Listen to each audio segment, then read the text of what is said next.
E já está aqui conosco no Jornal Eldorado. Oi, Neumani, bom dia. Bom dia, Raíssen Abac, bom dia, Camilo Turinski, bom dia, Almirante Nelson.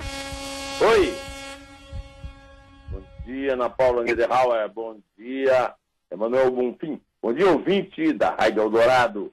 Vamos em frente, Raíssen Abac. Bom dia, ministro Gilmar Mendes. Vamos dar bom dia para ele. Bom dia, ministro. Ele marcou o começo do julgamento do processo, o presidente do TSE, processo que pode levar à cassação da chapa Dilma Rousseff e Michel Temer, para terça-feira agora, a próxima, dia 4 de abril, em sessão extraordinária, marcada inclusive para o período da manhã. E o ministro decidiu dedicar 4 sessões da primeira semana de abril para a discussão do caso. Tem necessidade dessa pressa toda, Neumani? Questionado a respeito da notícia, o presidente Michel Temer comentou, marcou já. Ótimo, muito bom, ótimo. Vamos aguardar. Mas ele está fingindo, viu? A perspectiva de que o julgamento da chapa, coincida com a abertura do sigilo das delações de Odebrecht do Supremo Tribunal Federal, que eu chamo de Suprema Tolerância Federal, STF, preocupa a cúpula do governo. Em conversas reservadas, aliados do presidente Temer manifestam o receio de que abril seja o mês da tempestade perfeita, segundo a reportagem do Estadão a respeito disso. Porque vai haver uma conjunção de problemas para o governo, agravando muito a crise política. Também abril que o relator da Lava Jato, no STF, o Edson Fachin, deve divulgar a decisão sobre os 83 pedidos de inquérito feitos pela Procuradoria-Geral da República no rastro das relações da Odebrecht. As delações, chamada delação do fim do mundo, na verdade, delação do mundo todo, né? No Palácio Planalto, auxiliares de Temer dão certo. O ministro Herman Benjamin vai pedir mesmo. Aliás, já pediu, né? Porque já entregou o seu voto, o seu relatório, só que não foi divulgado. A cassação da chapa Dilma Temer. O Estadão apurou que Herman também não vai acatar o pedido da defesa do presidente para separar as contas da campanha, que ele faz bem. O magistrado entregou à corte, anteontem, né, o relatório final, com 1.086 páginas. Na verdade, não tem pressa nenhuma nisso aí. Já estamos aqui há muito tempo discutindo isso.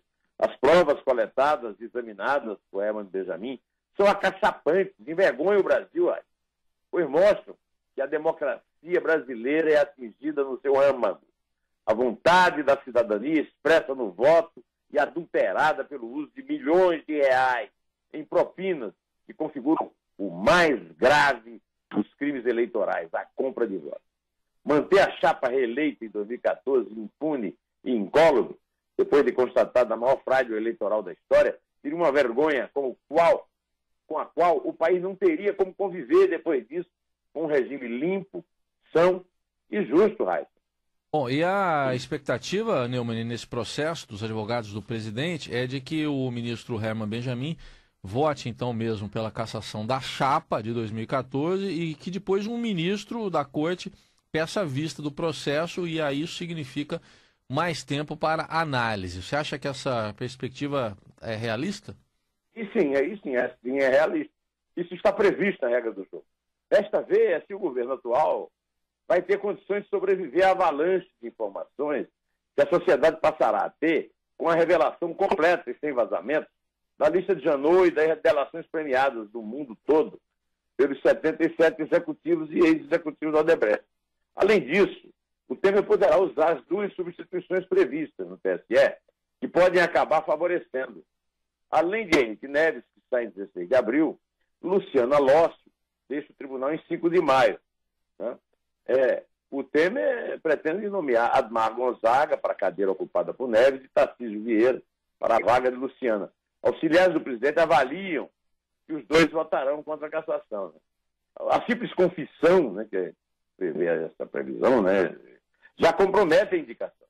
Eles podem funcionar no plenário como Dias Toffoli e Ricardo Lewandowski, que atuaram no mesmo salão, e até agora, em defesa do partido do presidente que os indicou, o partido do Lula, né, do PT, também partido da Dilma. Né.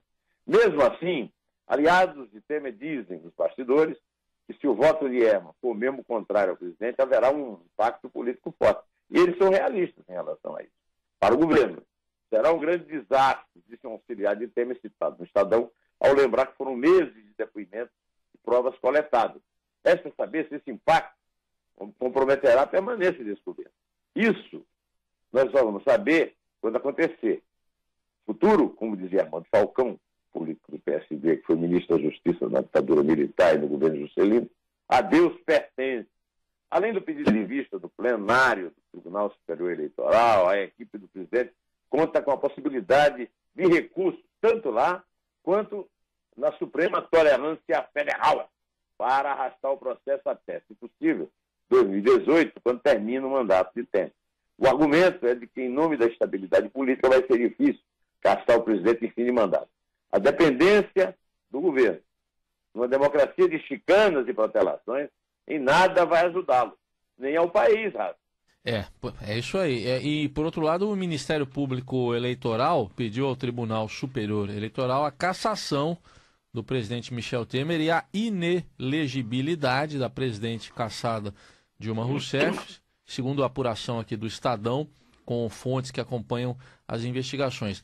E a manifestação da Procuradoria-Geral Eleitoral está mantida sob sigilo, já foi encaminhada ontem à noite ao TSE. E aí, hein, Neumann, o que pode acontecer?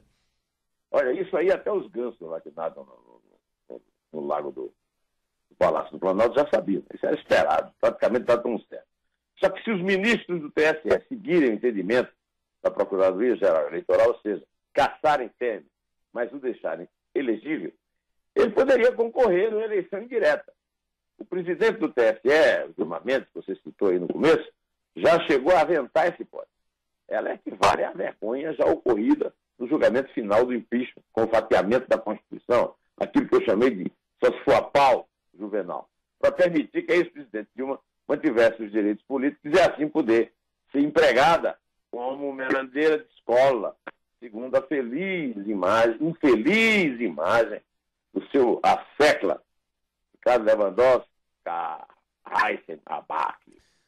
Pois é, né? Agora vamos mudar de assunto um pouquinho, porque o Senado poderá retomar, a partir de hoje, a tramitação do projeto de iniciativa popular das 10 medidas contra a corrupção, aquele elaborado pelo Ministério Público Federal, e que estava suspenso por determinação do ministro Luiz Fux, do STF. O Fux determinou a conferência de 1.700.000 assinaturas dos apoiadores à proposta. O primeiro, a Câmara falou que não dava para fazer isso, mas no fim concluiu ontem esse processo todo a Câmara. E no que isso pode dar agora, hein, Neumann? Na verdade foram 2 milhões de assinaturas, que é o que prevê a Constituição. Só que a Câmara conseguiu confirmar 1.700.000, né? O pacote de mudança legislativa criou uma polêmica enorme no fim do ano. Você lembra, nós discutimos aí. Porque os deputados modificaram quase integralmente as propostas apresentadas pelo Ministério Público Federal. Isso levou o Fux a conceder uma liminar paralisando a tramitação do projeto, né? Na decisão, o ministro tinha argumentado que eram vedadas emendas substitutivas que seguram a proposta original para simular apoio público a um texto essencialmente distinto do subscrito por milhões de eleitores. Acho o texto do Fux bastante claro e correto, mas ele voltou atrás agora, né? O projeto, cerca de 300.000 assinaturas do projeto, não chegaram a ser conferidas, não, porque houve dificuldade para checar alguns documentos anexados a ele, né? A Câmara segurou, né? Virando pelo avesso, se aproveitou da tradição de um deputado ter de apresentar um projeto a partir do documento original proposto, né? E avalizado por milhões de assinaturas, 1%, né, de cidadãos com direito a voto. Trata-se de um passa-moleque, que não recomenda a prática democrática. Mas é o que temos em nossa ordem jurídica. O ideal seria que eles reconhecessem logo que a recomendação constitucional é realista e deve ser esquecida. Mas falta aos parlamentares coragem para admitirem isso. Você não acha, Raíssa? Isso sim, né? Cada um está preocupado com o próprio rabo também. Eu ia falar umbigo, mas é rabo mesmo. Rabo de palha. Isso, rabo de palha. Ô Neumann, para a gente fechar aqui, a Globo News teve acesso a documentos anexados pela Odebrecht ao processo lá no TSE, que julga a chapa Dilma e Temer. E a reportagem de ontem, foi no Jornal das 10, chega até a ser chocante, impressiona. Foi reproduzida no blog do repórter que deu o furo, a repórter que deu o furo, Andréa Sadi. Como é que você vê? Por que isso tudo, hein? De fato, as revelações são uma paulada na muleira, como se diz na minha terra. Os documentos foram entregues à Justiça para comprovar as versões dadas nos depoimentos dos relatores da Odebrecht. São terríveis. São e-mails, planilhas, anotações pessoais e agendas que comprovam que os relatores falaram a verdade aos investigadores. A mais grave das revelações joga por terra de vez a fantasia da honestidade acima de toda prova da ex-presidente Dilma Rousseff, o que é no depoimento dado ao Tribunal Superior Eleitoral. Marcelo Odebrecht contou que foi à cidade do México em maio de 2015 e alertou a então presidenta Dilma de que as investigações da Lava Jato poderiam chegar à campanha de 2014. Ele disse, eu tenho medo de que exista uma contaminação nas contas de exterior usadas para pagar João Santana. Quero alertar a senhora disso. Como prova de que o encontro teria acontecido, Marcelo entregou cópia da passagem de ida e volta ao México no período do encontro, e-mails nos quais ele descreve o motivo da viagem, as tentativas de um encaixe na agenda da presidente que ela teria lá. 3 dias antes de embarcar, Marcelo pergunta ao executivo da Braskem se a agenda está definida para confirmar a ida ao México. Em outro e-mail, alerta que Dilma já chega nos lugares querendo ir embora e não gosta de fazer nada além do que já é obrigado. Marcelo entregou uma anotação com o seguinte teor, segundo consta do blog da Andréa Sadi. Dizer do risco da conta suíça chegar na conta dela, na campanha dela. No depoimento ao TSE, Marcelo Odebrecht contou também que a construtora disponibilizou uma conta corrente de 150 milhões para a campanha presidencial de 2014. 50 milhões eram contrapartida da negociação do texto de uma medida provisória, aquela que prorrogou o prazo para empresas aderirem ao refis durante a crise de 2009. Marcelo apresentou e-mail para comprovar a situação. Num deles, enviado em 30 de março de 2010 para o assessor, ex-assessor do ex-ministro Antônio Palocci, Branislavo Conti. Marcelo pede para a Brani falar com o chefe Palocci sobre a aprovação da medida provisória. Ele diz que a única maneira de evitar idas e vindas é aprovar uma MP específica para a empresa. Se formos continuar via emenda, olha o Lula, vai ser essa batalha em glória, onde todos querem sempre enfiar algo que o governo não aceita. Marcelo usa a sigla GM para dizer que falou com Guido Mantega, que era ministro da Fazenda, e pede ajuda ao assessor. Marcelo também entregou e-mails que mostram reuniões e encontros com Guido Mantega, indicado na planilha da Odebrecht como pós-Itália. 54 encontros marcados, seu Aires, ao longo de 4 anos. Também são muito graves as revelações de provas sobre o PMDB de Temer e outros partidos da coligação. As informações atingem diretamente um dos mais poderosos ocupantes atuais de gabinete do Palácio do Planalto, o chefe da Casa Civil, Eliseu Padilha. O portal do Estadão revela que Temer pediu apoio à candidatura de Paulo Scaff ao governo paulista. As cúpulas dos governos do PT e do PMDB estão todas encalacradas, seu Rato. Manter as informações a respeito sobre sigilo e depois se queixar do vazamento só piora tudo. A obrigação do relator da Lava Jato, o Supremo Edson Fachin, é abrir logo tudo, pois a sociedade tem o direito de saber. Aliás, eu peço licença para, antes de encerrar, contar que eu tenho alertado aqui que as delações do grupo de Sérgio Cabral, principalmente de Regis Fischner, ex-chefe de sua Casa Civil, ameaçam tribunais em geral e os de conta em particular. O Globo está noticiando na sua primeira página no portal agora que a Lava Jato já prendeu 5 conselheiros do Tribunal de Contas do Estado do Rio. E mira o presidente, Jorge Pisciani, pai do ministro do Esporte de Temer, Leonardo Pisciani.